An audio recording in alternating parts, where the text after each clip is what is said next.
সুপ্রিয় দর্শক, আপনাদের প্রীতি ও শুভেচ্ছা জানিয়ে শুরু করছি ভাষার মাস উপলক্ষে আয়োজিত বিশেষ প্রদর্শনী বিতর্কের অনুষ্ঠান সৃষ্টি স্রষ্টা বিতর্ক। অনুষ্ঠানের শুরুতেই গভীর শ্রদ্ধা ভরে স্মরণ করছি সেই সকল ভাষা শহীদদের যাদের প্রাণের বিনিময়ে আমরা আজ উপভোগ করতে পারছি আমাদের মুখের প্রতিটি শব্দের উচ্ছ্বাস। ২৪-এর গণ অভ্যুত্থানে শহীদদের আত্মার মাগফিরাত কামনা করছি ও আহতদের দ্রুত আরোগ্য কামনা করছি। আজকের বিতর্কের বিষয় আমায় তুমি দাওনি তোমার সকল উজাড় করে। এই বিষয়ের উপর বাংলা সাহিত্যের অমর ৪ স্রষ্টা ও সৃষ্টিরূপে বিতর্ক করবেন মোট ৮ জন বিতার্কিক। প্রিয় দর্শক, আমরা পরিচয় করিয়ে দিচ্ছি আজকের বিতার্কিকদের সাথে। অমর সাহিত্যের সৃষ্টি ও স্রষ্টার ভূমিকায় যারা অবতীর্ণ হবেন তারা হলেন তাহমিনা ইসলাম তিথি বেদের মেয়ে জ্যোৎস্না চরিত্রে, আফরোজি সাচ্চু শাহনেওয়াজ তোজাম্মেল হক বকুল চরিত্রে, জালিশ মাহমুদ হিমু চরিত্রে, কামরুল হাসান রানা হুমায়ুন আহমেদ চরিত্রে, মাসুদ মাজহার অনিমেষ চরিত্রে, মাহমুদ সাকি সমরেশ মজুমদার চরিত্রে, লাবণ্য মল্লিক লাবণ্য চরিত্রে এবং কৌশিক আজাদ প্রণয় রবীন্দ্রনাথ ঠাকুর চরিত্রে। প্রিয় দর্শক, সবশেষে আমরা পরিচিত হব আজকের অনুষ্ঠানের সম্মানিত সভাপতির সাথে, যিনি সমগ্র অনুষ্ঠানটি পরিচালনা করবেন। আমাদের মাঝে সভাপতি হিসেবে উপস্থিত হয়েছেন তারেক মঞ্জুর, অধ্যাপক, বাংলা বিভাগ, ঢাকা বিশ্ববিদ্যালয়। এবার সম্মানিত সভাপতিকে মঞ্চে এসে আসন গ্রহণ করবার জন্য বিনীত অনুরোধ জানাচ্ছি।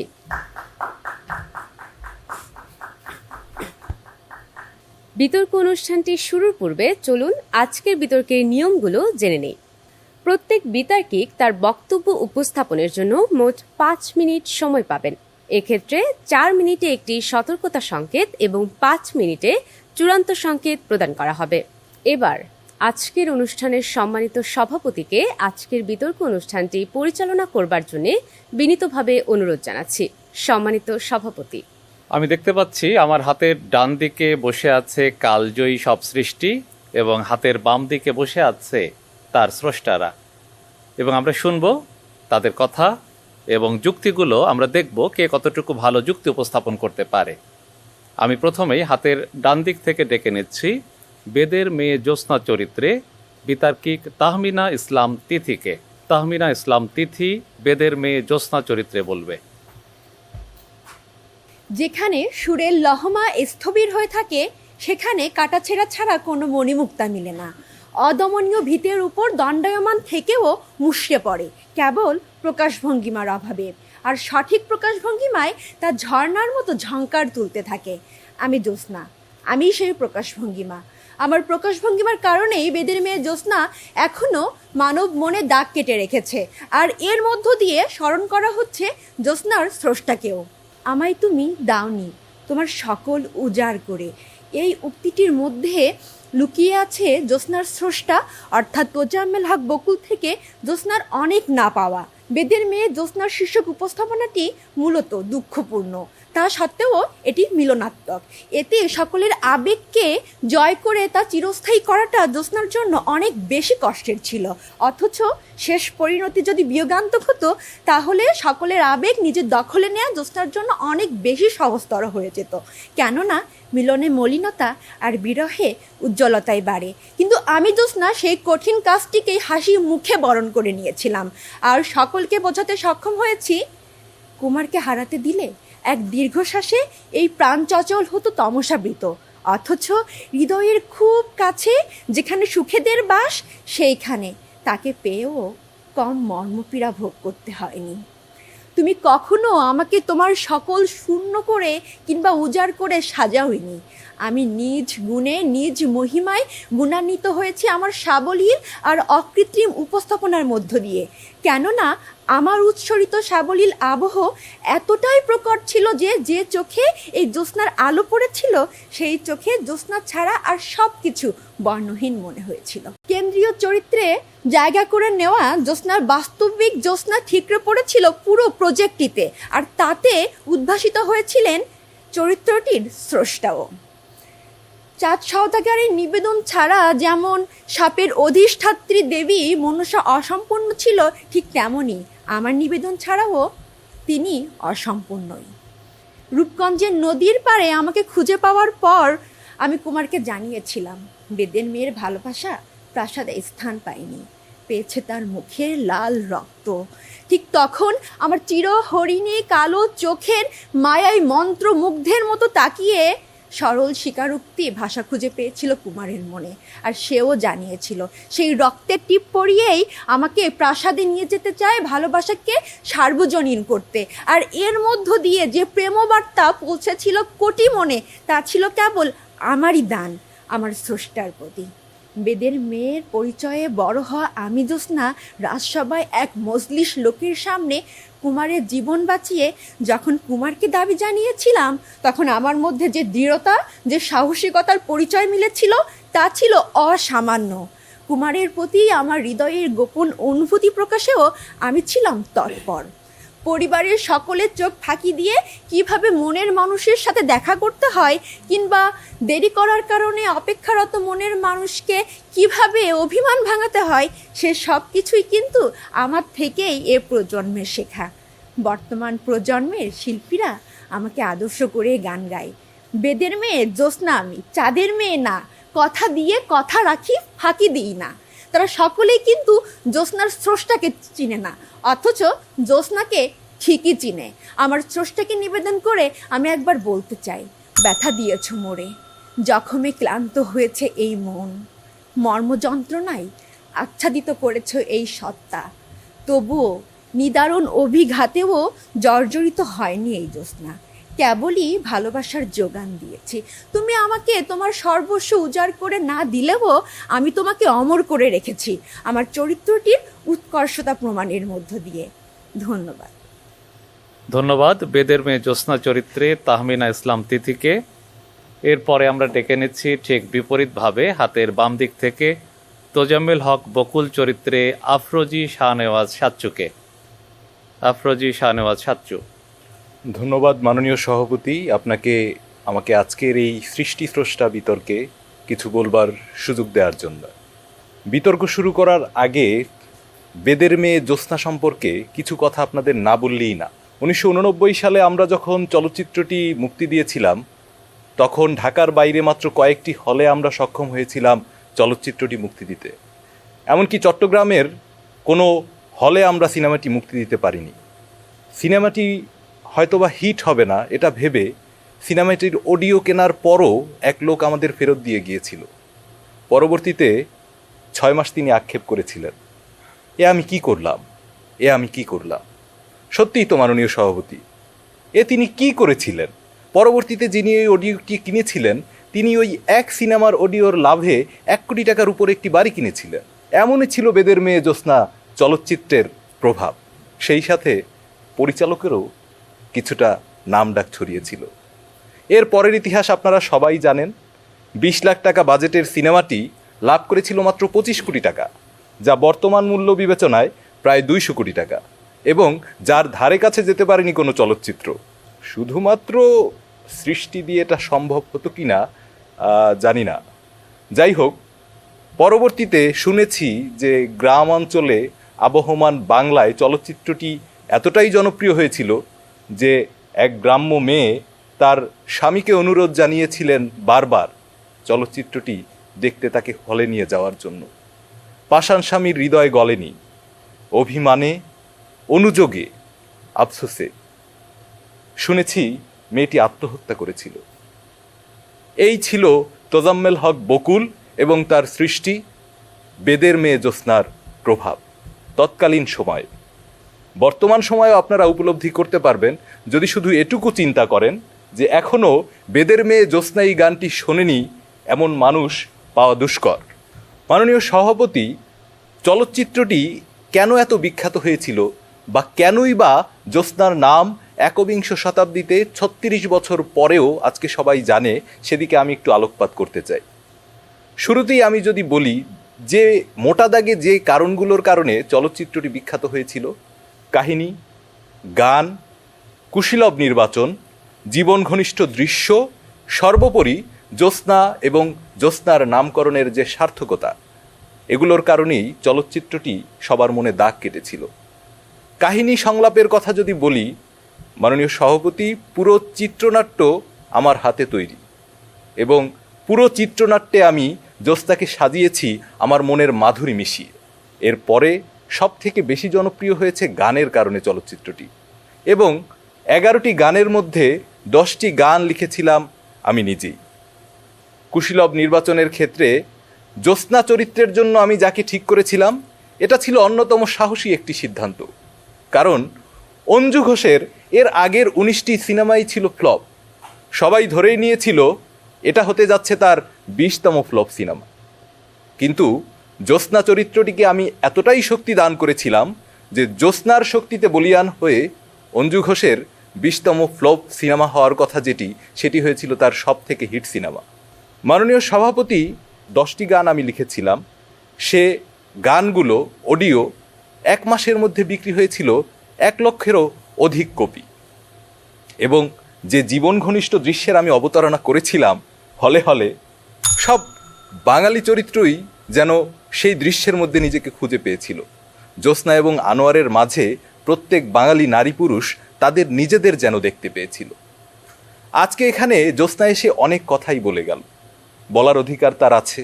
আমি তাকে উজাড় করে সব কিছুই দিতে চেয়েছি, কিন্তু আমার কিছু সীমাবদ্ধতা আছে। কারণ একটি চলচ্চিত্র বা একটি সৃষ্টি সম্পূর্ণ করতে গেলে শুধুমাত্র একটি চরিত্র দিয়ে হয় না, মাননীয় সভাপতি। কিন্তু এরপরও আমি জ্যোৎস্নাকে যা দিয়েছি তা আর কাউকে দেইনি। আমি চাইলেই কেন্দ্রীয় চরিত্র হিসেবে বেছে নিতে পারতাম রাজকুমার আনোয়ারকে অথবা উজির কন্যা তারাকে, কিন্তু আমি তাদের উপরে স্থান দিয়েছি জ্যোৎস্নাকে।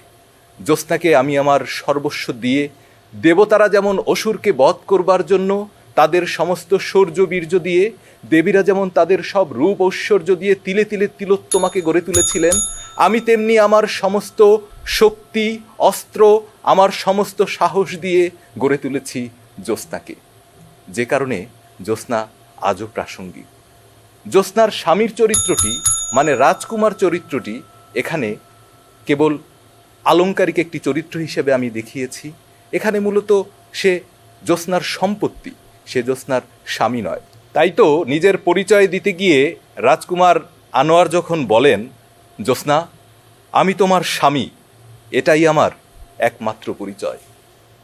মাননীয় সভাপতি, চলচ্চিত্রটি কিছুদিনই 36 বছরে পা রাখবে। আমি সবার কাছে প্রশ্ন করতে চাই, এমন সাহসী ডায়লগ কি আর কোনো পরিচালক কোনো নায়ককে দিয়ে দেওয়াতে পেরেছিলেন? জ্যোৎস্নাকে দিয়ে, জ্যোৎস্নার শক্তি দিয়ে আমি যেভাবে পুরুষতন্ত্রকে আঘাত করে 36 বছর আগে নারীবাদের বীণ বাজিয়েছিলাম, কোনো পরিচালক কি এভাবে পেরেছে কোনো নায়িকাকে দিয়ে এভাবে পুরুষতন্ত্রকে ভেঙে দিতে?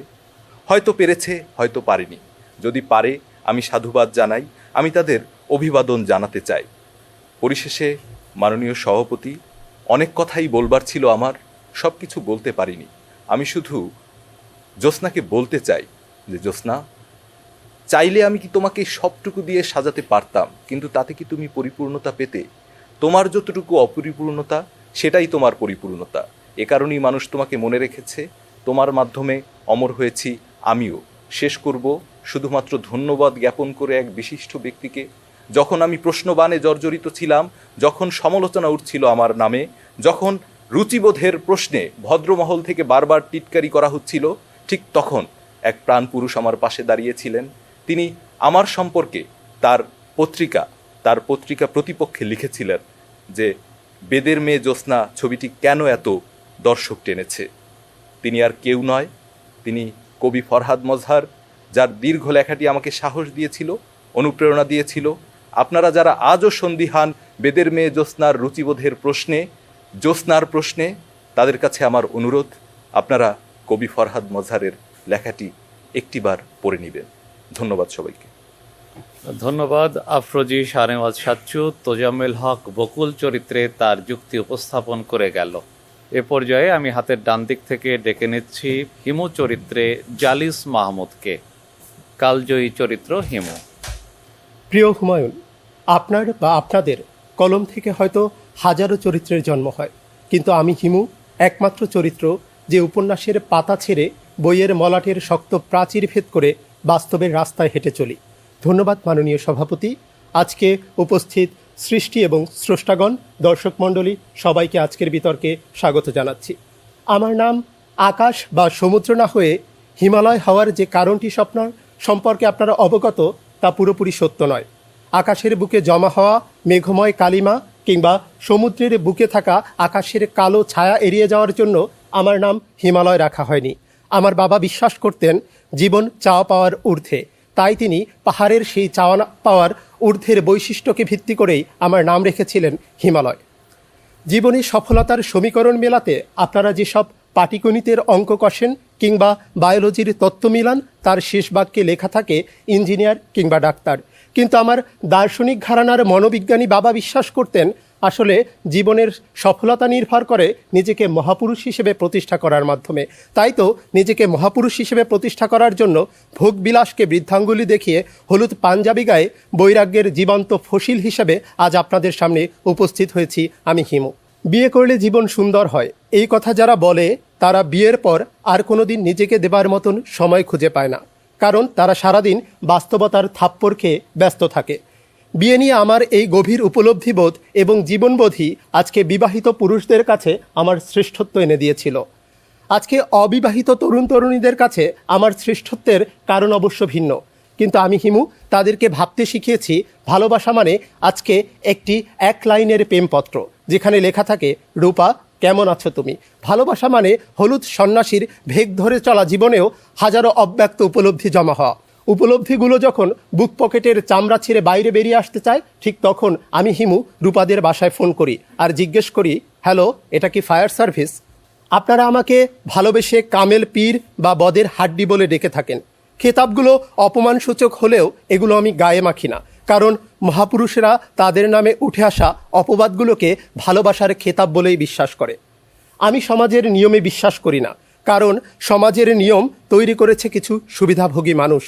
আমার বলা এই লাইনগুলো হয়তো আপনাদের কাছে আমার প্রতিবাদী চরিত্রের প্রকাশ ঘটায় না, কিন্তু পৃথিবীর সব মহাপুরুষেরা যদি একই ভাষায় একই ঢঙে প্রতিবাদ করতেন তাহলে আর পৃথিবীতে কোনো বৈচিত্র্য থাকতো না।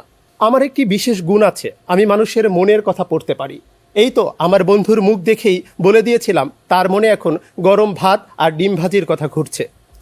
বিশ্লেষকদের কেউ কেউ আমাকে ভবঘুরে দায়িত্ব জ্ঞানহীন বলে দাবি করে থাকেন, কিন্তু দেখুন এই আমি হিমু দায়িত্ব নিয়েই রাশিয়ান পরীদের বিয়ের ব্যবস্থা করেছি। আজকে আমি হিমু ইয়াকুব সাহেবদের জন্য রক্তের ব্যবস্থা করেছি। আজকে আপনাদের এই হিমুই বাদলদেরকে সাথে নিয়ে পাগলের উপর গবেষণার কাজ করেছে। রুটির ভেতর থাকা বোমার বিস্ফোরণ কিংবা সার্কাস থেকে পালিয়ে আসা বাঘের কামড় খাওয়া আঙ্গুল কাটা জগলুলকে নিয়ে আপনাদের হাসি তামাশার খোরাকটিও জুগিয়েছে এই হিমু। ময়ূরাক্ষীর পাতা থেকে 1990 আমার আগমন ঘটলেও এরপর আমাকে ঘিরে লেখা হয়েছে 25টির মতো বই। কিন্তু এখনও আমি যখন আমার স্রষ্টা প্রিয় হুমায়ুনকে আমার সামনে দেখি তখন নিজের অজান্তেই আমার মুখ থেকে বেরিয়ে আসে, আমাকে তুমি দাওনি তোমার সকল উজাড় করে। সব কিছু উজাড় করে না দেওয়া সত্ত্বেও আজকে আমি যতটুকু পেয়েছি তার ভিতর থেকে আমি আমার শ্রেষ্ঠত্ব গড়ে নিয়েছি, আর শ্রেষ্ঠত্ব গড়ে নিয়েছি বলেই আজকে 2025-এ এসেও 13ই নভেম্বরে দেখবেন জেনজিরা হলুদ পাঞ্জাবি গায়ে দিয়ে রাস্তায় ঘুরে বেড়াচ্ছে, আর এটাই হচ্ছে হিমুর সার্থকতা। সর্বশেষ আমি একটি লাইন দিয়ে শেষ করব। এ পৃথিবী খুব অদ্ভুত, সবাই কিছু না কিছু চাইছে, কেউ সুখ, কেউ অর্থ, কেউ স্নেহ, কিন্তু আমি হিমু কিছুই চাই না। এই কিছু না চাওয়াই আমার শ্রেষ্ঠত্ব, আমার অমরত্ব তৈরি করবে প্রজন্ম থেকে প্রজন্মে। ধন্যবাদ মাননীয় সভাপতি, ধন্যবাদ সকলকে। ধন্যবাদ জালিস মাহমুদকে, হিমু চরিত্রে তার যুক্তি উপস্থাপন করে গেল। এবার হুমায়ুন আহমেদ চরিত্রে তার যুক্তি তুলে ধরবে কামরুল হাসান রানা। আমায় তুমি দাওনি তোমার সকল উজাড় করে। মাননীয় সভাপতি, আপনাকে ধন্যবাদ। সৃষ্টি, স্রষ্টা এবং দর্শকবৃন্দ সকলকে কৃতজ্ঞতা এবং শুভেচ্ছা। হিমু আজকে হলুদ পাঞ্জাবি পরা খালি পায়ে হেঁটে বেড়ানো এক উদ্ভ্রান্ত যুবক, এমনভাবেই আমি তাকে সৃষ্টি করেছি যেন শত সহস্র পাঠক কল্পনা জগতে হারিয়ে যায়। স্রষ্টার সৃষ্টি বোঝা বড় দায়, কেননা স্রষ্টা সৃষ্টি করেন আপন মহিমায়। হিমু, তুমি আজ যেভাবে সৃষ্টি হয়েছ সেটাই তোমার বিশেষত্ব, এবং এই বিশেষত্বই তোমাকে টিকিয়ে রাখবে বহু যুগের পর যুগ। তোমাকে যতটুকু দেইনি বলে তুমি আজ অভিযোগের তীর আমার দিকে ছুড়ে দিয়েছ। আমি সেটাই বলতে চাই, আমি আমার সৃষ্টিশীলতার সমস্ত বিষয় পুঁজি করেই আমি তোমাকে নির্মাণ করেছি, যার ফলে 1990 ময়ূরাক্ষী উপন্যাসের শুরু থেকে তোমার যে সৃষ্টি এবং বিচরণ সেটি তোমাকে সাহিত্যে কালজয়ী হিসেবে সামনের দিকে এগিয়ে নিয়ে যাচ্ছে। তুমি আমার সকল চরিত্রের মধ্যে আলাদা স্থান করে নিয়েছো, কারণ আমি তোমাকে অমরত্ব দেওয়ার চেষ্টা করেছি। তোমাকে পরিবর্তন যদি আমি করতে যেতাম, আমি যদি তোমাকে ভিন্নভাবে ভাবার চেষ্টা করতাম, তবে আজকে তোমার যে রহস্যময়তা সেটি হয়তো বা হারিয়ে যেত। হিমু, তোমার এই যে দার্শনিকতা, ভবঘুরে জীবনধারা আর মানুষকে ধাঁধায় ফেলে দেওয়ার অদ্ভুত ক্ষমতা, সেটি তোমাকে অনন্য হিসেবে পরিচিত করে তুলেছে। আজকে যদি সেই জায়গাটিতে বদলে দিতাম, তাহলে পাঠকের কাছে তোমার আকর্ষণ বোধ, তোমার জনপ্রিয়তা, তোমার দর্শক প্রিয়তা সেগুলো কমে আসতো। তুমি আজকে যে জীবন দর্শন দেখাচ্ছ সেটি তোমার মৌলিকতা। তোমার চরিত্র রূপান্তরিত হলে তুমি আর হিমু থাকতে না, তুমি হয়ে যেতে আর 10টি মানুষের মতো স্বাভাবিক চরিত্রের মানুষ। তখন জনমানুষের ভিড়ে মানুষ তোমাকে খুঁজে পেত না। তুমি আজকে এই যে আলাদা হয়েছ, এটি একমাত্র হুমায়ুন আহমেদের কারণেই। কারণ হুমায়ুন আহমেদ সৃষ্টি করেন এবং সৃষ্টির মধ্যে বিশেষত্ব দান করেন, যার ফলে তার প্রত্যেকটি চরিত্র কালোত্তীর্ণ হয়ে দাঁড়ায়। আমি তোমার পাশাপাশি যে সকল সৃষ্টিশীলতা নিয়ে এসেছি সাহিত্যে, প্রত্যেকেই স্থান বিচরণ করেছে তাদের মহৎ সীমার অতিক্রম করে, তাদের বর্তমানকে নিংড়ে ফেলে ভবিষ্যতের দিকে তারা এগিয়ে যাচ্ছে। তুমি সমাজের নিয়ম মানো না, তুমি অর্থের মোহ, পারিবারিক বাঁধন ইত্যাদিকে অস্বীকার করে স্বাধীনভাবে জীবনযাপন করো। যদি তোমাকে সমাজের নিয়মে আমি মানিয়ে নেওয়ার চেষ্টা করতাম, তবে পাঠক ঢাকা পড়ত হতাশা ব্যঞ্জক স্মৃতির আড়ালে, তারা হয়ে উঠতেন কিংকর্তব্য বিমূঢ়। তোমার চেনা পথে তুমিই দেখাও আশা, আর তোমাকে দেখেই পাঠক খুঁজে পায় জীবনের ভাষা। তুমি যদি হারিয়ে ফেলো পথ, তবে থামবে তোমার বিজয় রথ। অর্থাৎ তুমি এই যে বিভিন্ন জায়গাতে তোমার পথটুকু তুমি তৈরি করেছ, সেখানেই পাঠক আজ নতুন দিনের আশাটুকু খুঁজে পায়। সাধারণ মানুষ ভবিষ্যৎ, ক্যারিয়ার, অর্থের চিন্তায় মগ্ন থাকে, আর তুমি সেসবের তোয়াক্কা না করে আজকে স্বাধীনভাবে বেঁচে থাকো। এই যে দায়িত্বশীলতার বাইরে থেকে তুমি নিজেকে চিন্তা করতে পেরেছো, সেটিই তোমাকে মহিমান্বিত করেছে। তোমার অলৌকিক গুণ আছে, তুমি মানুষের মনের কথা পড়ে ফেলতে পারো, তুমি মানুষকে প্রভাবিত করতে পারো। যদি তোমাকে সময়ের সাথে বদলে দিতাম, তবে এই অতিমানবীয় বৈশিষ্ট্য হারিয়ে যেত। সাহিত্যের চরিত্র যুগ যুগ ধরে একই রকম থাকে, যেমন শার্লক হোমস কিংবা ফেলুদা, সেই চরিত্র হচ্ছে ধ্রুপদী চরিত্র। এই চরিত্রের কোনো বদল ঘটে না। তোমাকেও আমি ঠিক তেমনই ধ্রুপদী চরিত্র হিসেবে সৃষ্টি করেছি, কারণ তোমার এই বৈশিষ্ট্যগুলো আজ জনমনে আকর্ষণ তুলেছে। তুমি যদি সংসারী হয়ে যেতে কিংবা চাকুরি করে স্থায়ী জীবন বেছে নিতে, তবে পাঠকের প্রত্যাশা ভেঙে যেত, তোমার প্রতি তাদের ভালোবাসা হ্রাস পেত। এই সমস্ত বিষয় তোমাকে আলাদা স্বতন্ত্রতা দিয়েছে। তুমি প্রেমে পড়ো, কিন্তু সম্পর্কের ক্ষেত্রে তুমি নিখুঁত, আবেগী ও রহস্যময়। এই যে তোমার বিশেষত্ব, এই বিশেষত্ব ছাপিয়ে গিয়েছে সব কিছুকে। তাই তোমাকে আমি আমার সমস্তটা উজাড় করে দিয়েছি, এবং শুধু তোমাকেই দিইনি, পাশাপাশি আমি যখন শুভ্র, আমি যখন রূপা, আমি যখন মিসির আলী, আমি যখন বাকের ভাই চরিত্র নিয়ে এসেছি, প্রত্যেকটি চরিত্রে আমি সেই উজ্জ্বলতা দান করেছি, যার ফলে রূপার মতো একটি রোমান্টিক, ধৈর্যশীল, বাস্তববাদী নারী জানে যে এই ভালোবাসা অর্থহীন, সে কখনোই তোমাকে পাবে না, কিন্তু তারপরেও তোমাকে পাওয়ার জন্য গভীর আকুতি তার আছে। সে রাগ করে, অভিমান করে, কিন্তু শেষ পর্যন্ত তোমার জন্যই সে অপেক্ষা করে। আমি শুভ্রকে সৃষ্টি করেছি। শুভ্র একজন সৎ মানুষ, এবং শুভ্র এই সততার মধ্যে ন্যায়ের প্রতি অটল থাকে। সে বাস্তববাদী। পাশাপাশি আমি সৃষ্টি করেছি বাকের ভাইকে, যে কিনা বইয়ের পাতা থেকে উঠে এসে সাধারণ জনগণের মনে স্থান কেড়ে নেয়, যার ফাঁসির হাত থেকে যাকে বাঁচানোর জন্য ঢাকা শহরের সমস্ত রাস্তা লোকের লোকারণ্য হয়ে যায়। সেই বাকের ভাইয়েরও স্রষ্টা আমি। অর্থাৎ আমি প্রত্যেকটি জায়গাতে নিজের আলাদা করে বৈশিষ্ট্য দিয়ে আমি সেই চরিত্রগুলোকে রূপ দান করেছি।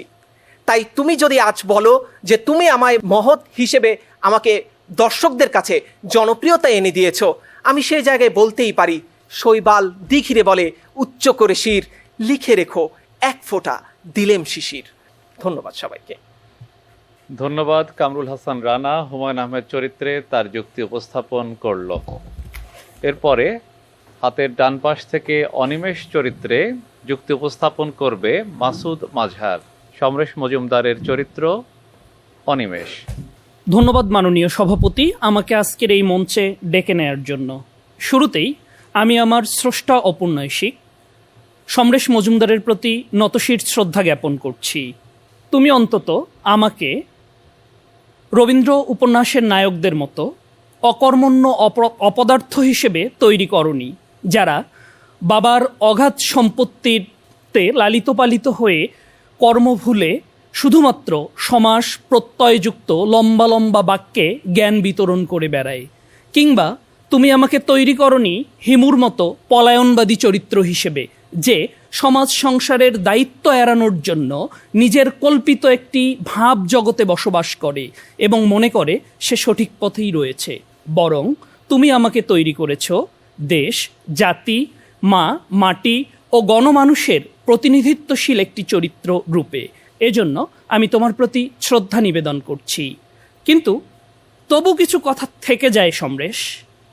তুমি কি তোমার সবটুকু উজাড় করে দিয়ে এই অনিমেষ চরিত্রটি নির্মাণ করতে পেরেছিলে? উত্তরটি সম্ভবত নেতিবাচক। আমার চরিত্রটি নির্মাণের ক্ষেত্রে তুমি তোমার মতাদর্শিক চশমাটি খুলে রাখতে পারোনি। তুমি তোমার মতাদর্শ চাপিয়ে দিয়েছ আমার উপর। অথচ একজন দুঁদে সাহিত্যিক হিসেবে তোমার এটি জানা কথা যে মতাদর্শ সাহিত্যে আরোপ করলে সেই সাহিত্য স্বধর্মচ্যুত হয়ে পড়ে, সেই সাহিত্য তার শিল্পমানে উত্তীর্ণ হতে পারে না। অতিমাত্রায় মতাদর্শ আরোপ করলে কবিতা শুধুমাত্র স্লোগান হয়ে ওঠে।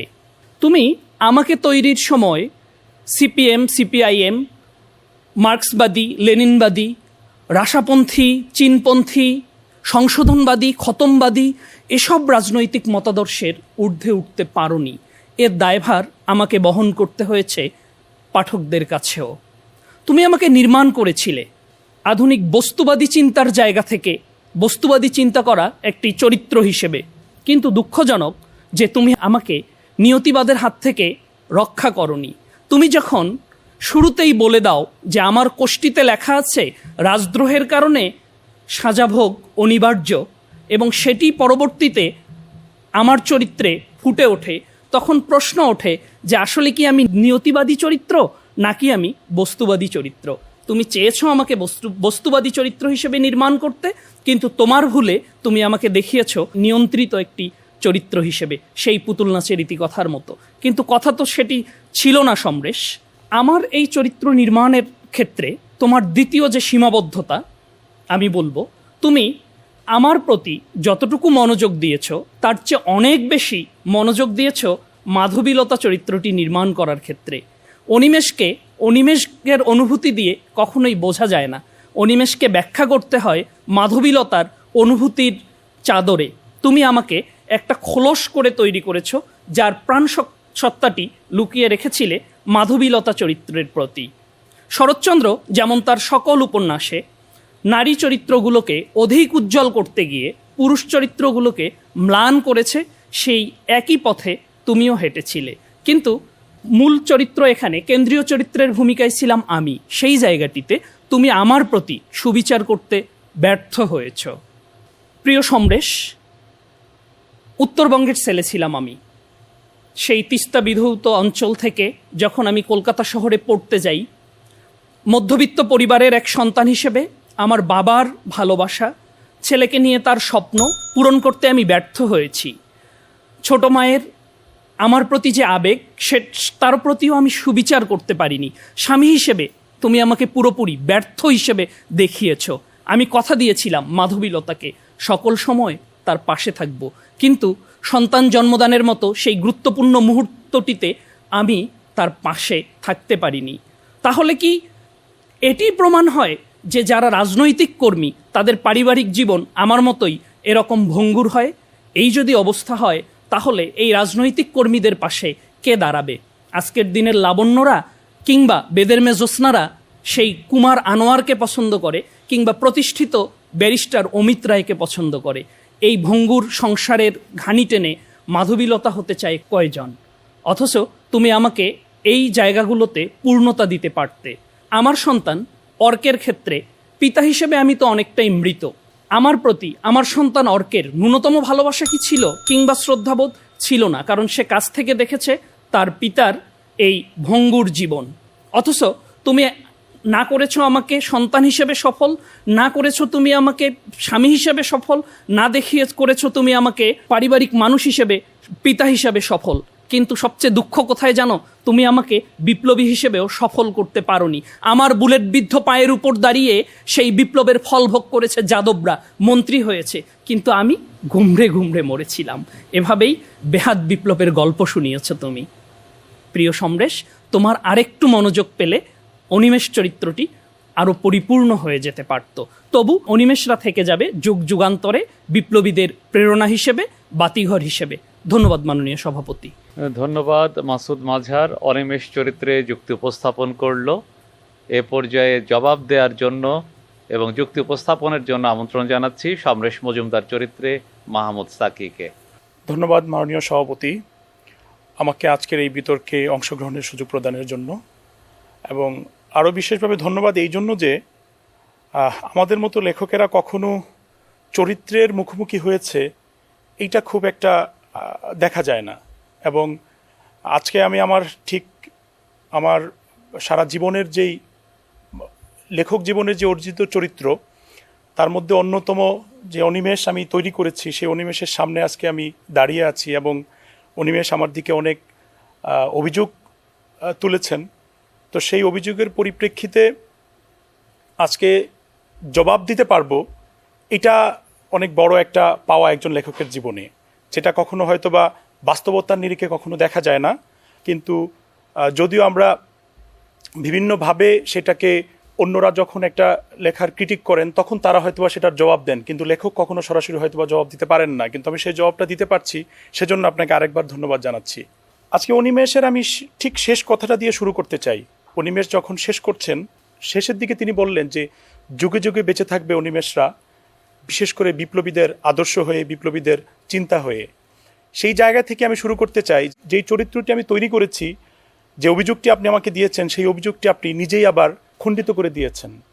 নিজেই সেই জায়গা থেকে এই যে অভিযোগের জায়গাটিকে আপনি ব্যর্থ করে দিয়েছেন। আপনি বলেছেন শেষ দিকে যে এটি মনে রাখবে বিপ্লবীরা, অর্থাৎ আমি অনিমেষকে সৃষ্টি করেছিলাম একজন বিপ্লবী হিসেবেই। আজকে অন্যান্য লেখকদের, যেমন আমি যদি বলি সুনীল গঙ্গোপাধ্যায়ের যে পূর্ব পশ্চিমের যে চরিত্রটি আছে প্রতাপের, সেই চরিত্রের মধ্যে একটি ভাঙাগড়া ছিল। 47-এর দেশভাগের পরে যখন প্রতাপ কলকাতায় চলে যান, যে ঘটি বাঙালির যে জীবন, মধ্যবিত্তের যে কষ্টের জীবন, সেই জীবন কিন্তু আমি অনিমেষকে দেইনি। সেই যন্ত্রণা আমি অনিমেষকে দেইনি। সেই জায়গা থেকে আমি অনিমেষকে দিয়েছিলাম একটি সুন্দর জীবন। প্রথমে যখন উত্তরাধিকারে আমি অনিমেষকে যেই কৈশোর এবং শৈশবের যে জীবনটি দিয়েছি, সেই জীবনটি ছিল অত্যন্ত সুন্দর। সেখানে ছিল ডুয়ার্সের চা বাগান, সেই চা বাগানে অনিমেষ একটি প্রাকৃতিক পরিবেশে বেড়ে উঠেছে, তারপর আংরাভাষা নদীর তীরে বেড়ে উঠেছে। এইরকম জায়গা থেকে আমি ধীরে ধীরে অনিমেষকে তৈরি করেছি। তারপর কালবেলায় এসে একটি মধ্যবর্তী জীবন তাকে দিয়েছি, যে জীবনে ছিল বিপ্লব, দ্রোহ, প্রেম, তারপর সেই জীবনে ছিল রাজনীতি, বুলেটের ক্ষতচিহ্ন, এবং সেই জায়গায় ছিল তার যেই কারাগারের যে বন্দি জীবন, এই বন্দি জীবনের যে দুঃখ, যে দুর্দশা, সেটাও আমি অনিমেষকে দিয়েছি। এই জীবনের পরবর্তী জীবনে আমি তাকে কালপুরুষে এসে একটি একেবারে পূর্ণ মানুষের যে জীবন, সেই জীবনটা আমি দিয়েছি। রবীন্দ্রনাথ বলে মানুষের জীবনকে তুলনা করেছেন নদীর সাথে। নদীর জীবন যেমন হয়, একটি মানুষের জীবনও তেমন হয়। আমার কাছে মনে হয় আমি যে চরিত্রটি তৈরি করেছি অনিমেষের, সেই চরিত্রটি অনেকটাই ছিল একটা নদীর জীবনের মতো। যেমন তার প্রত্যেকটা জায়গায় যেমন আঁকা বাঁকা থাকে, সেই আঁকা বাঁকার মতো অনিমেষের জীবনে আমি বিভিন্ন কালক্রমে, কাল প্রবাহে তার জীবনে বিভিন্ন ধরনের বাঁক নিয়ে এসেছি। সেই জীবনের শেষ প্রান্তে অনিমেষ আবার আমার আরেকটি অভিযোগ করলেন যে ছেলে অর্ককে তিনি ভালোবাসা দিতে পারেননি, কিংবা সেই জায়গায় একটি ভঙ্গুর পিতার যে জীবন, সেই জীবন আমি তাকে দিয়েছি। কথাটা আংশিকভাবে সত্য হলেও আমি তো শুরুতেই বলেছি যে বিপ্লবীর জীবন, সেই বিপ্লবীর জীবন সাধারণ মানুষের জীবনের মতো করে হয় না। একজন সাধারণ মানুষের চরিত্রকে হয়তোবা সেরকম করে মানুষ মনে রাখে না, যেরকম করে একজন বিপ্লবীর জীবনকে মানুষ মনে রাখে। অতএব বিপ্লবীর জীবনের মধ্যে দুঃখ থাকবে, দুর্দশা থাকবে, সমাজ জীবনের নানান ধরনের ঘাত প্রতিঘাত থাকবে, সেটাই তো একজন বিপ্লবীর জীবন। এবং সেই জীবনে আমি মনে করি অনিমেষকে আমি সম্পূর্ণ সফলতাই দিয়েছি। তারপর তিনি আমার বিরুদ্ধে আরেকটি অভিযোগ করলেন যে আমি মাধবীলতার চরিত্রটাকে অনেক বেশি যত্ন করেছি অনিমেষের জীবনের চেয়ে। এই অভিযোগটি আমি স্বীকার করে নিলাম, আমি এটা সত্যিকার অর্থেই করেছি। কেন করেছি সেটার একটা জবাব আমার কাছে আছে। দেখুন, যখন একজন বিপ্লবী দেশ গড়ার জন্য, সমাজ গড়ার জন্য, পৃথিবীটাকে সুন্দর করে গড়ে তোলার জন্য সংসার জীবন কিংবা তার ব্যক্তি জীবনে সময় দিতে পারেন না, তখন কিন্তু তাকে গড়ে তোলার জন্য, তাকে সহযোগিতা করার জন্য কিন্তু একজন মানবীর প্রয়োজন পড়ে। এবং সেই জায়গায় মাধবীলতাকে আমি তেমন করেই তৈরি করেছিলাম যেমন করে অনিমেষ রাষ্ট্রের জন্য নিজেকে তৈরি করতে চেয়েছিলেন। অনিমেষের জন্য যেমন একজন মাধবীর দরকার, একটি রাষ্ট্রের জন্য, একটি সমাজের জন্য একজন অনিমেষ দরকার। সেই জায়গা থেকে আমি এই চরিত্রটিকে একটার বিপরীতে গিয়ে আরেকটা তৈরি করেছি। যে অভিযোগটি তিনি আমার বিরুদ্ধে করেছেন, সেই অভিযোগটি আমি এই কারণেই মেনে নিলাম যে অভিযোগটি আসলে চরিত্রের জায়গা থেকে চরিত্র যেমন করে দেখে, কিন্তু স্রষ্টার জায়গা থেকে স্রষ্টা তেমন করে দেখেন না। আমার জায়গা থেকে এটি সঠিক ছিল। তো সর্বশেষ আমি এই কথাই বলবো, একজন লেখক যে চরিত্র তৈরি করেন সেটা সমাজের একটা বাস্তব চিত্র থেকে তিনি সেটা তৈরি করেন। এটার যেমন দৃষ্টিভঙ্গি চরিত্রের জায়গা থেকে থাকে, তেমন দৃষ্টিভঙ্গি থাকে পাঠকের জায়গা থেকে, আবার ঠিক তার বিপরীত একটি দৃষ্টিভঙ্গি থাকে লেখকের জায়গা থেকে। এই জন্য আমার কাছে মনে হয়েছে আমি আমার জায়গায় সঠিক, চরিত্রের জায়গায় সঠিক। ধন্যবাদ সকলকে। ধন্যবাদ মাহমুদ সাকিকে। লেখক সমরেশ মজুমদার চরিত্রে তিনি তার যুক্তি উপস্থাপন করলেন। এরপরে লাবণ্য চরিত্রে যুক্তি উপস্থাপন করতে আসছেন লাবণ্য মল্লিক। রবীন্দ্রনাথ ঠাকুরের চরিত্র লাবণ্য। শিল্পী, তুমি দিলে রং, দিলে তুলির আঁচড়, দিলে নকশার বাহার, কিন্তু তুমি কি দিয়েছো সেই প্রাণ প্রাচুর্যের ঢেউ, যার ছোঁয়ায় আমি হয়ে উঠতে পারতাম একটি শক্তিশালী স্বাধীন সত্তা, যে কেবল জ্ঞান, সংযম কিংবা সৌন্দর্যের প্রতীক নয়, বরং সে হয়ে উঠতে পারত এক অবিনশ্বর ভালোবাসার শক্তি, যেখানে থাকবে না কোনো অপূর্ণতা, কোনো অসম্পূর্ণতা, কেবলই এক অমলিন প্রেম যা ছড়িয়ে পড়ত পুরো পৃথিবী জুড়ে। আমি লাবণ্য, আমি তোমারই সৃষ্টি কবিগুরু। আমি আত্মমর্যাদা সম্পন্ন, স্বাবলম্বী এবং সংযত। তুমি আমায় এমনভাবে গড়েছ যেখানে প্রেম আমাকে শৃঙ্খলিত করতে পারেনি কখনো। এই যে অমিত আমাকে ভালোবাসতো, তার ভালোবাসা আমি বুঝতাম, কিন্তু কখনো আমি অমিতের ভালোবাসার অধিকারে বাঁধা পড়িনি। ভালোবেসেও আমি কখনো আত্মসম্মান বিসর্জন দেইনি। কিন্তু এতে কি আমি পরিপূর্ণ? ভালোবাসার মোহজাল এড়িয়ে আমি কি সত্যিকারের স্বাধীনতার স্বাদ পেয়েছি, নাকি আমি কেবলই ত্যাগ আর সংযমের প্রতিমাই হয়ে রইলাম? তাই প্রশ্ন থেকেই যায় কবিগুরু, তুমি কি আমায় দিয়েছ তোমার সকল উজাড় করে? যদি দিতে, তাহলে আমি লাবণ্য আজকে অমিতের এক অব্যক্ত বেদনা না হয়ে আমি নিজেই সৃষ্টি করতে পারতাম এক নতুন অধ্যায়ের। কিন্তু তুমি তা করতে দিলে না। হ্যাঁ, তুমি আমায় দিয়েছ আত্মসম্মান, যা আমাকে প্রেমের আসক্তি থেকে মুক্ত করেছে। তুমি আমায় দিয়েছ সংযম, যা আমাকে বিচ্ছেদের শক্তি দিয়েছে। তুমি আমায় দিয়েছ শিক্ষা, যা আমাকে স্বাবলম্বী করেছে। কিন্তু তুমি কি আমাকে আর একটু দিতে পারতে না? তুমি কি পারতে না এমন এক সত্তা বানাতে, যে কেবল সংযম নয় প্রতিবাদেরও ভাষা জানে, যে কেবল ত্যাগ নয় বরং জয়ের সাহস রাখে, যে কেবল প্রেমের স্মৃতিতে নয় বরং প্রেমের পূর্ণতায় বিকশিত হতে পারে? আমি জানি প্রেম মানে সবসময় পূর্ণতা নয়, মাঝে মাঝে আত্মবিসর্জনও বটে। তাই তো অমিত যখন আমায় বলল, তুমি চলে যাচ্ছ লাবণ্য, এমন বলে তুমি থেকে যাবে। কবিগুরু, আমিও তো থেকে যেতে চেয়েছিলাম, কিন্তু তুমি এ কেমন আত্মসম্মান আমাকে দিলে, যে আত্মসম্মান আমার ইচ্ছের বিরুদ্ধে গিয়ে আমার ভালোবাসাকে বিসর্জন দিতে শেখালো। কবিগুরু, আজকে যদি তুমি আমাকে নিজের জায়গাটা গড়ে নিতে দিতে, তাহলে নারীরা আজকে শিখত ভালোবাসা কারো দয়ার দান নয়, বরং ভালোবাসা হলো নিজেকে বিকশিত করার, নিজের শক্তিতে দাঁড়িয়ে থাকার একটা প্রতিশ্রুতি। তুমি যদি আজকে আমার প্রেমের পূর্ণতা দিতে, আমার প্রেমের অধিকার দিতে, তবে সমাজ জানতো প্রেম কেবল নিয়তির খেলা নয়, বরং প্রেম হলো নবজাগরণের এক অমোঘ আহ্বান। আজকে যদি তুমি অমিত এবং আমার ভালোবাসার পরিপূর্ণতা দান করতে, তাহলে হয়তো সৃষ্টি হতো না এমন এক অসমাপ্ত কবিতার, তাহলে হয়তোবা অমিত এবং আমি হাতে হাত রেখে সমাজের প্রতিকূলতার বিরুদ্ধে রুখে দাঁড়াতে পারতাম এবং সমাজকে জানাতে পারতাম ভালোবাসা মানেই ছেড়ে যাওয়ার গল্প নয়, ভালোবাসা মানেই বিসর্জন নয়, ভালোবাসা মানে একে অপরের পাশে থাকা, ভালোবাসা মানেই সাহস। কবিগুরু, তুমি আমায় দিয়েছো জ্ঞান, দিয়েছো সংযম, দিয়েছো আত্মত্যাগ, কিন্তু তুমি যদি একটু আমাকে প্রতিভার স্পর্শ দিতে, তাহলে অমিত ছেড়ে যাওয়ার পরে আমি হয়তো সৃষ্টি করতে পারতাম নতুন কোনো কাব্যের, আমি হতে পারতাম কবি, আমি হতে পারতাম দার্শনিক, আমি হতে পারতাম সমাজ সংস্কারক, আমি হতে পারতাম নবজাগরণের এক দূত।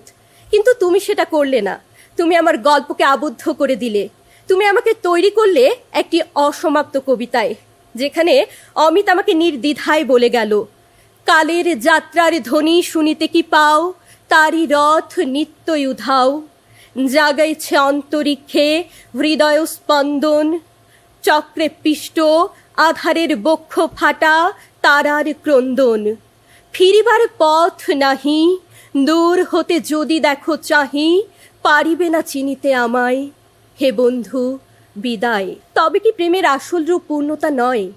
প্রেমের আসল রূপকেই বিদায়। কেন রবি ঠাকুর, এত কিছু দেওয়ার পরেও তুমি আমাকে উজাড় করে দিলে না?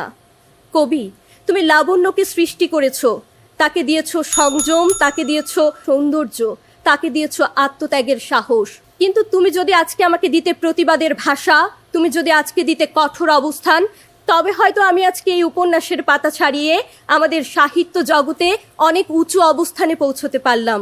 কবিগুরু, তুমি আমায় দিয়েছো সংযম, দিয়েছো আত্মত্যাগের শিক্ষা, কিন্তু তুমি যদি আমাকে প্রতিবাদের ভাষা শেখাতে, তাহলে আমার এই অপূর্ণ প্রেম কাহিনী রচিত হতো না। তুমি আমায় দিয়েছো বটে, কিন্তু দাওনি তোমার সকল উজাড় করে। ধন্যবাদ। ধন্যবাদ লাবণ্য মল্লিক। লাবণ্য চরিত্রে তার যুক্তি উপস্থাপন করে গেল।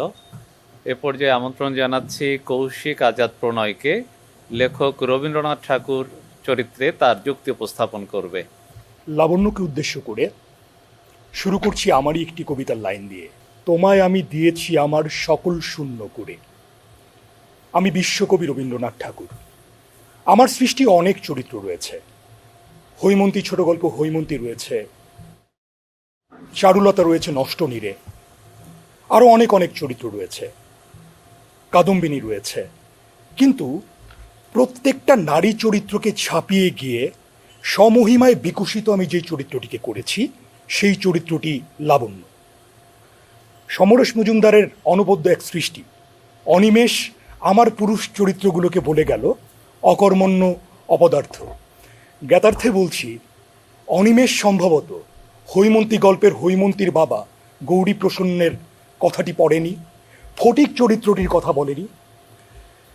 অনিমেষ সম্ভবত আমার গোরা উপন্যাসের গোরার কথা জানে না, সম্ভবত সে কাবুলিওয়ালার কথা জানে না, কিংবা আমার একটি কবিতা বাসি কবিতাটির একটি চরিত্র ওই হরিপদ কেরানি, যারা এখনো পর্যন্ত বাংলা সাহিত্যে অবিচল একটি জায়গা নিয়ে রেখেছে, সেই ব্যাপারটি অনিমেষের বোধগম্যতায় ছিল না।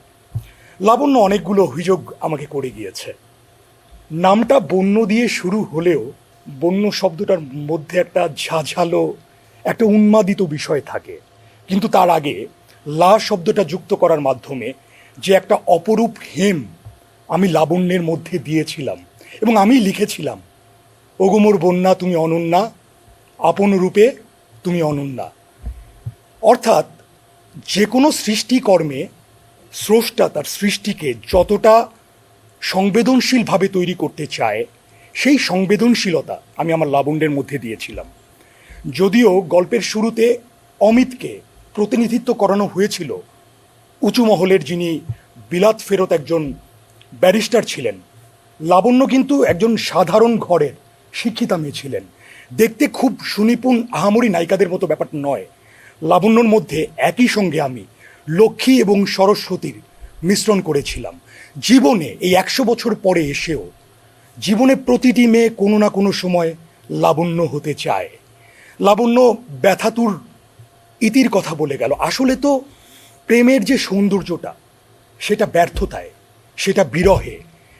পৃথিবীতে যতগুলো কালজয়ী সাহিত্য রচনা হয়েছে, সেই সাহিত্যগুলো কালজয়ী হয়েছে ব্যথার কারণে, সেটা যদি আমরা চণ্ডীদাস রজকিনী থেকে শুরু করি সেখানেও আমরা দেখতে পাব।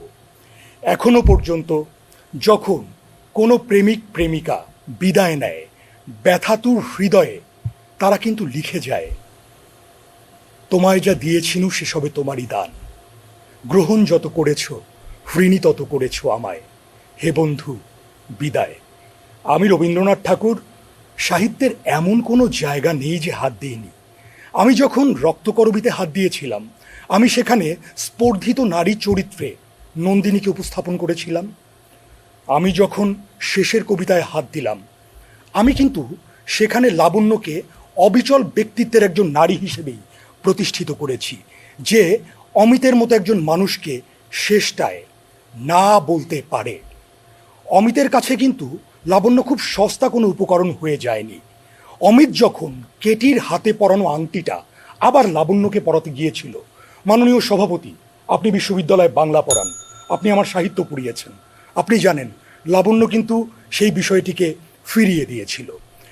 অমিত বলতে বাধ্য হয়েছিল, কেটি হচ্ছে ঘটিতে করা জলের মতো, যাকে নিত্য ব্যবহার করা যায়, আর লাবণ্য হচ্ছে দিঘির মতো বিশাল জলাধার, যেখানে সাঁতার কাটা যায়, যাকে ঘরে আবদ্ধ করা যায় না। এতটা সুবিশাল মহিমায় আমি লাবণ্যকে বিকশিত করেছিলাম। এখনো পর্যন্ত কোনো মেয়ে যখন নিজের প্রেমিকের সামনে দাঁড়াতে চায়, লাবণ্য রূপেই নিজেকে উপস্থাপন করতে চায়। এই বাসন্তী সময়ে প্রেমিকের মুখ থেকে ওই আমার কথাটি শুনতে চায়, সুন্দর হৃদিরঞ্জন তুমি, নন্দন ফুলহার, তুমি অনন্ত নব বসন্ত অন্তরে আমার। একই সঙ্গে গুণবতী, বিদুষী এবং একই সঙ্গে প্রবল ব্যক্তিত্ব সম্পন্ন একজন মানুষ হিসেবে লাবণ্যকে প্রতিষ্ঠা করাই আমার সার্থকতা। এবং লাবণ্যকে আমি বিবেচক হিসেবে উপস্থাপিত করেছিলাম। লাবণ্য কিন্তু পরবর্তীতে তারই ভালোবাসার মর্যাদা দিয়ে শোভনলালকে জীবনে গ্রহণ করেছিল। কাজেই আমি আমার সবটুকু উজাড় করে আমার সবগুলো সাহিত্যকর্মে সবগুলো সৃষ্টিকে দিয়েছি। ধন্যবাদ মাননীয় সভাপতি, ধন্যবাদ সবাইকে। ধন্যবাদ কৌশিক আজাদ প্রণয়কে। স্রষ্টা রবীন্দ্রনাথ ঠাকুর চরিত্রে তার যুক্তি উপস্থাপন করে গেল। আমাদের 8 জন বিতার্কিক নিজ নিজ যুক্তি উপস্থাপন করে গেছে। আজকে আমাদের বিষয় ছিল, আমায় তুমি দাওনি তোমার সকল উজাড় করে।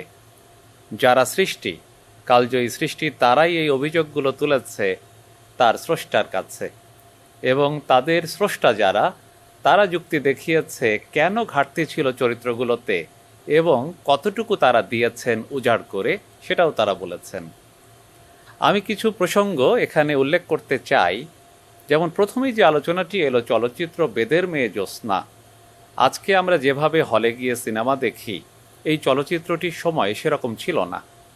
বাংলাদেশের প্রত্যন্ত অঞ্চলগুলোতেও প্রচুর পরিমাণে সিনেমা হল ছিল। এই চলচ্চিত্রটি যখন তোজাম্মেল হক বকুল মুক্তি দিলেন, তখন তিনি শহরে মুক্তি দিতে সাহসও করেননি, এমনকি শহরের যারা হলগুলো ছিল, হল মালিক, তারা এটিকে গ্রহণও করেনি। এবং যখন গ্রামে এই চলচ্চিত্রটি দারুণ জনপ্রিয়তা পাচ্ছে এবং মফস্বল এলাকাগুলোতে, তখন ঢাকার একদল সুশীল বা যারা নিজেদেরকে সংস্কৃতি মনা বা সুরুচি সম্পন্ন বলে মনে করেন, তারা যুক্তি তুলে ধরলেন এই চলচ্চিত্রটি কতটুকু বেমানান। কিন্তু আমরা দেখেছি এবং তার স্রষ্টা উল্লেখ করেছেন যে চলচ্চিত্রটি কি করে জনপ্রিয় হয়ে উঠল। মার্কস বলেন যে মানুষের দরকার একটা চাহিদা তৈরি করে, সেই দরকারটা শুধু পেটের নয়, একই সঙ্গে মনেরও। ফলে এই চলচ্চিত্র অবশ্যই মনের একটা খোরাক পূরণ করতে পেরেছিল। আমরা যদি দেখি যে দ্বিতীয় যে আলোচনাটি এলো, সেটি ছিল আমাদের হিমু চরিত্র নিয়ে। হুমায়ুন আহমেদের আরও অনেক চরিত্র নিয়ে তার স্রষ্টা উপস্থাপন করেছে যুক্তি, কিন্তু হিমু চরিত্রের কাছে আবার অন্যগুলো মলিন হয়ে যায়, অথবা আরেকটি চরিত্র নিয়ে কথা বলতে গেলে সেই হিমু চরিত্রও হয়তো তার পাশে মলিন হয়ে যাবে। তার মানে এক একটি চরিত্র তার নিজের মতো করে তৈরি হয়। যে হিমুকে আমরা দেখেছি, সে তার যুক্তি তুলে ধরেছে যে কোন জায়গা থেকে ঘাটতি ছিল, আরও কি হলে পারত। আমরা দেখব যে সুনীল গঙ্গোপাধ্যায়, যিনি হুমায়ুন আহমেদের সাথে খুব ঘনিষ্ঠ ছিলেন, বন্ধুত্বপূর্ণ একটি সম্পর্ক ছিল, সেই সুনীল গঙ্গোপাধ্যায়েরও একই রকম একটি চরিত্র আছে, সেটি হলো নীল লোহিত। এই নীল লোহিত চরিত্রের সাথে হিমু চরিত্রের অনেক মিল আছে এবং আমরা লক্ষ্য করেছি তাদের কথার ভিতরেই যে অর্থ, বিত্ত, প্রতিপত্তি এবং ক্যারিয়ার যেটা এই বয়সের হিমু চরিত্রের মধ্যে থাকা দরকার তা কিন্তু তার মধ্যে নেই এবং এই না থাকাটাই তার পাঠকপ্রিয়তা তৈরির পিছনে একটা গুরুত্বপূর্ণ নিয়ামক হিসেবে কাজ করেছে। আমরা তৃতীয় যে আলোচনা বা তর্ক দেখেছি পরস্পরের সেটি হলো অনিমেষ চরিত্র। এই অনিমেষ চরিত্র সমরেশ মজুমদারের খুব খ্যাতিমান চরিত্র। আমরা দেখব যে এই উপন্যাসের সঙ্গে রাজনীতি জড়িয়ে আছে, অর্থাৎ অনিমেষ চরিত্রের সাথে। আমাদের বাংলাদেশে রাজনীতিকে সাহিত্যে এবং চলচ্চিত্রে ব্যবহার করার ক্ষেত্রে নানা রকম দ্বিধা থাকে আমাদের, কিন্তু এই উপন্যাসের খ্যাতিটা এখানেই যে অনিমেষ চরিত্রের রাজনীতি সংশ্লিষ্টতা। আর আমরা যাকে এই উপন্যাস বলছি সেটি হলো পরিকল্পিত কয়েকটি উপন্যাসের সমন্বয়। মূলত এটি 3টি উপন্যাস ছিল, পরে আরও একটি যোগ করে যে 4টি উপন্যাস সমরেশ মজুমদার তৈরি করেছেন সেগুলোর নামও আমরা পেয়েছি, যে একটি হলো উত্তরাধিকার, তারপরে কালবেলা, তারপরে কালপুরুষ। প্রত্যেকটার সাথেই কিন্তু কাল বা সময়ের একটা সম্পর্ক আমরা দেখতে পাচ্ছি। 3টি উপন্যাস লেখার পরিকল্পনার বাইরে পরবর্তী সময়ে আরও একটি উপন্যাস সমরেশ মজুমদার যুক্ত করেছেন এই অনিমেষ চরিত্রের সঙ্গে, সেটি হলো মৌসল কাল। এই মৌসল শব্দের সাথে কিন্তু মুষলের একটা সম্পর্ক আছে। আমরা যখন বলি যে মুষলধারে বৃষ্টি হচ্ছে, তার সাথে কিন্তু সেই সম্পর্কটাই থাকে যেটিকে আমরা বলি মুগুর বা ঢেকির যে একটি অংশ থাকে তার একটা প্রবল প্রতাপের একটা ব্যাপার থাকে। ফলে সময়ের যে একটা পরিবর্তন, একটা অভিঘাত এই নামের মধ্য দিয়ে আমরা পাই। রবীন্দ্রনাথ ঠাকুরের আরও অনেক উপন্যাস আমরা দেখব বা গল্পের মধ্যে দেখব, এক একটি চরিত্র তার আকার নিয়ে, অর্থাৎ দেহের যে কাঠামো সেটা নিয়ে যেমন তৈরি হয়, একইভাবে তার মনের কাঠামো নিয়েও তৈরি হয়। এই লাবণ্য চরিত্রকে স্পষ্ট করার জন্য লেখক তার বর্ণনা দিয়েছেন, চরিত্রের যে রূপের বর্ণনা বা বাহ্যিক যে অবয়বের বর্ণনা সেটা দিয়েছেন। একই সঙ্গে তাকে এমনভাবে গঠন করেছেন যাতে পাঠককে আলোড়িত করে বা পাঠককে আকৃষ্ট করে। লাবণ্যের মধ্যে কি ছিল? লাবণ্য খুব জ্ঞান পিপাসু একটি মেয়ে এবং আরও আমরা দেখব তার মধ্যে লুকিয়ে রাখার একটি ক্ষমতা ছিল। যতটুকু সে প্রকাশ করে তার চেয়ে সে বেশি লাবণ্য নিজেকে গোপন রাখতে পারে। আর রবীন্দ্রনাথের এক একটি চরিত্র, বিশেষ করে নারী চরিত্র, তার সময়কে এগিয়ে নিয়ে গেছে। যতটুকু তখনও পর্যন্ত সমাজে আমরা পরিবর্তন দেখতে পাই তার চেয়ে অগ্রবর্তী নারীকে তৈরি করেছেন রবীন্দ্রনাথ ঠাকুর। আজকের এই বিতর্কে যারা অংশগ্রহণ করেছে আমি তাদেরকে আমন্ত্রণ জানিয়েছিলাম এবং ধন্যবাদ জানিয়েছিলাম। শেষেও আমি বিশেষ করে এই 8 জনকেই ধন্যবাদ জানাই। কে আসলে সেরা এই নির্ধারণ করাটা খুব কঠিন ব্যাপার এবং এখানে একজন ব্যক্তির পক্ষে এটা নির্ধারণ করা আরও কঠিন। যারা এতক্ষণ ধরে আমাদের এই বিতর্ক অনুষ্ঠানে ছিলেন তারা নিশ্চয় যার যার জায়গা থেকে মূল্যায়ন করেছেন যে কোন কোন যুক্তিগুলো বা কোন কোন বিতার্কিক বেশি ভালো করেছে। আমি সবাইকে এখানে বিজয়ী ঘোষণা করছি এবং আমি মনে করি এই আলোচনার মধ্য দিয়ে যে চরিত্রগুলো এখনো পর্যন্ত আমাদের নতুন তরুণদের কাছে এখন অস্পষ্ট, অচেনা, অজানা, সেই চরিত্রগুলোর মধ্য দিয়ে সাহিত্য পাঠের আগ্রহ আরও বাড়বে এবং এর মধ্য দিয়ে বাংলা সাহিত্যের যে সমৃদ্ধি, যে বিস্তার, যে এগিয়ে চলা, যে পথ চলা, সেটা আরও বহুদূর বিস্তৃত হবে এবং আমাদের সাহিত্য, বিশ্বমানের সাহিত্য, সেটি নানাভাবে বিশ্বের কাছে প্রকাশিত হবে, সেটাও আমরা কামনা করি। সবশেষে সবাইকে আবারও ধন্যবাদ জানিয়ে আজকের এই সৃষ্টি স্রষ্টা বিতর্কের সমাপ্তি টানছি। সবাইকে ধন্যবাদ।